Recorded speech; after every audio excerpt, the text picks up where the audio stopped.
How's it going, everybody? My name is dushaunwilliams, and today we are doing an unboxing of the Sony PlayStation Classic that came out on December 3rd.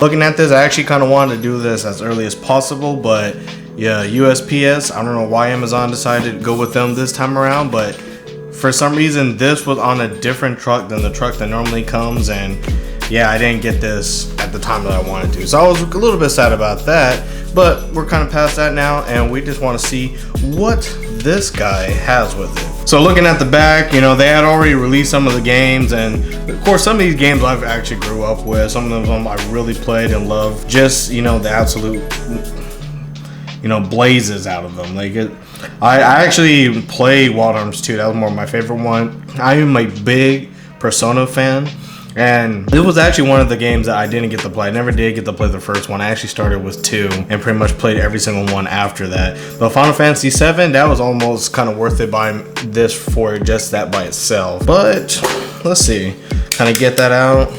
And looking at the games from there, as I kind of cut this little by little. All right, that was actually a little bit hard to pull out. It was actually pretty snug in there, to be honest. Here it is, the really small PlayStation console. One of the first big RPG consoles back in the day. It has so many different games, and it was also probably part of my headache as some of the games wouldn't load. This thing is about $100, I believe. Taxes, it came out to like 115 or something like that, and I already see people trying to sell it for a lot more than that. If you're thinking about getting this and you didn't get it for like the initial launch, I say just wait till it comes out again. Please don't buy this at a scalper price. It's honestly not going to be worth that much. Let's be real. It's a remake of an old console. You don't need it that badly. Do not pay over a sticker price. What does this come with? Well, definitely we got the little console here. You can see here it has HDMI ports as one of its newest additions. Woo. Upon dropping it, I had found out that the power button and the open button actually get pushed down, but does it actually open?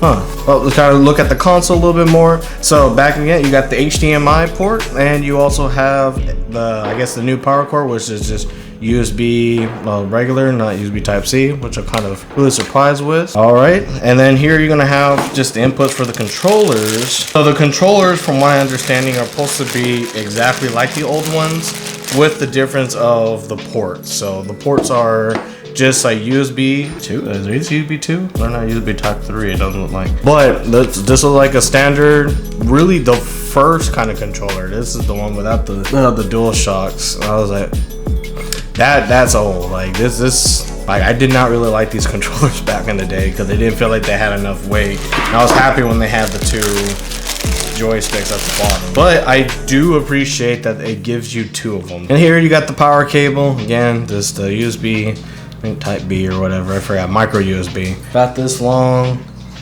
It's decent. It could be a little bit longer, but if you have this in a closed space, you know, it won't be that long. So this standard HDMI port looks like it's probably gonna be a decent 6 foot just by holding it. So not all that big of a release, not big of a deal. You want this? You don't want that? Okay, you do want that. PlayStation stuff. You got the PlayStation manual. The thing that I don't think anybody looks at anymore, or have looked at in like the last 20 years. It kind of goes over everything. You got it different languages. That's nice. Let's see. So yeah, they don't give you the AC adapter included.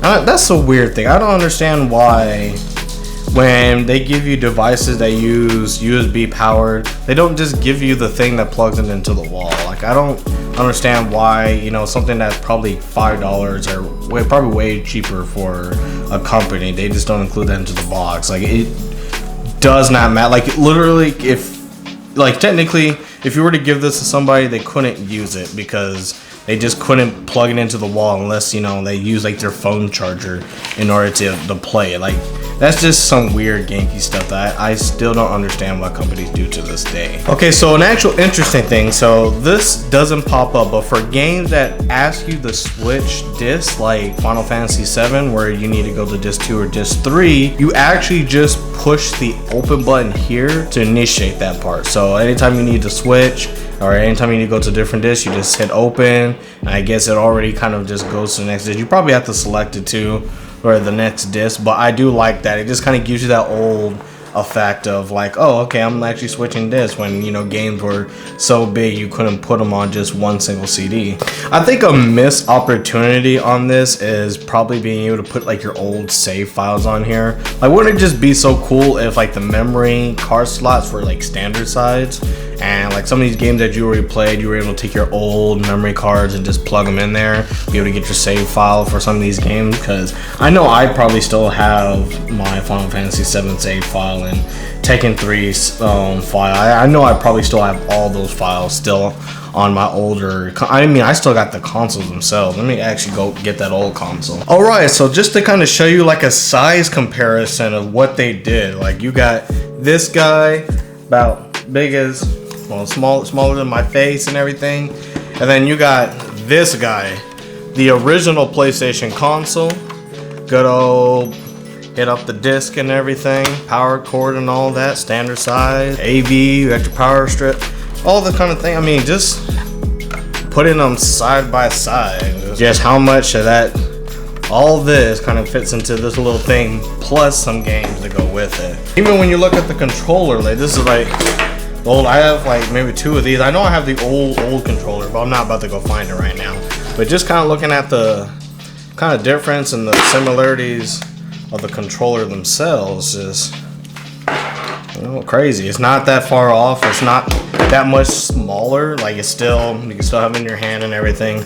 This does have just a lot better weight to it, and you know, I wish they would have went with this style more, but I mean, it's just something cool. It's something that you get to look back and see all the cool things that you've done. Now, I know some people are probably wondering, you know, why would you buy something like this? You know, emulators and stuff exist, or you can do it with, you know, a Raspberry Pi, get the same effect and stuff. And I think people tend to forget that not everybody's into that. Not everybody's into like building something themselves, getting the materials, getting the solder kit, getting all this stuff just so they can do something.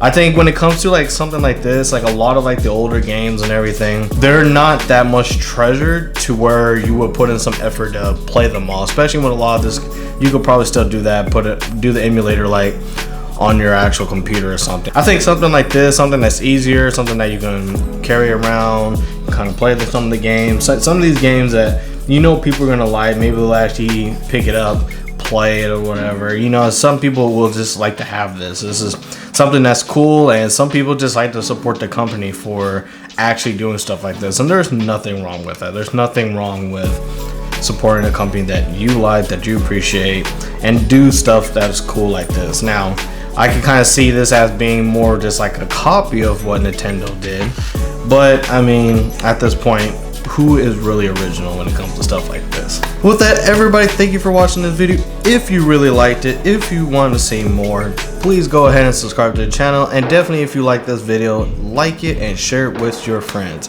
But hopefully everything that you saw today will help you make a better and a more informed decision tomorrow.